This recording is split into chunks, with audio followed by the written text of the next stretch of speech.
یەکێک لەو شتانەی کە کردەوەکانمان دەسووتێنێ ئاگادار بن ئەوەیە کە پەنا بەخوای گەورە ئینسان حەزی بە شەرعی خوا نەبێت، ڕازی نەبێ بە شەرعی خوا. خوای گەورە لە قورئانی پیرۆزە دەفەرمێ ذلك بأنهم كرهوا ما أنزل الله فأحبط أعمالهم.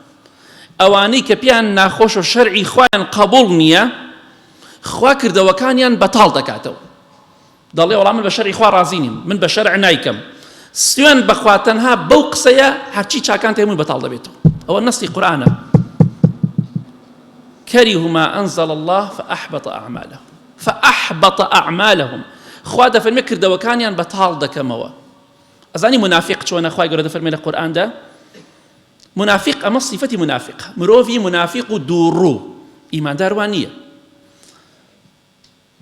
خوای گەورە دەفەرمێ ئەگەر بانگیان بکەی بۆ شەرعی خوا کێشە و مشکیلەیەکیان هەبێ، ئەگەر شەرعی خوا لە مەسلحەت و بەرژەوەندی ئەوان دابێ دەیکەن، دەڵێ ماشەڵام شەرعی خوا چەندێک پیرۆزە ملم لەموو باریترە بۆ شەرعی خوا. ئەمە منافق واڵێ. بەس کاتێکیش کە زانی زەرەری پێگەینێ و شەرعی خوا دژی ئەوە چونکە زوڵمەکات ستەم دەکات، ئەڵێ بە شەرعی خوا ڕازی نابم، بە عەشاری دەیکەم، بە قانون دەیکەم. دەستێن بەخوا بۆ قسانە کردەوەکانت بەتاڵ دەکەیتەوە. فأحبط أعمالهم. ئەو خوا دەفەرمێت تو حەڵی خوا غەفوور و ڕەحیمە. ئەو خوای کە غەفوور و ڕەحیمە لە قورئانەوەی فەرمووە.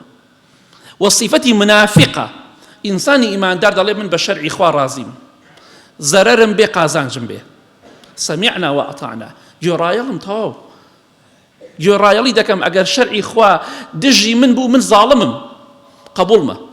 شەرعی خوا لەگەڵ من بوو هەر قبوڵمە. ئەمە ئیماندارە. بۆیە ئاگادار بن هەر کاتێ وتان بە شەرعی خوا ڕازی نابین، بەتەمان بن مەبن لە قیامەت چاکەکانی خۆتان ببینینەوە.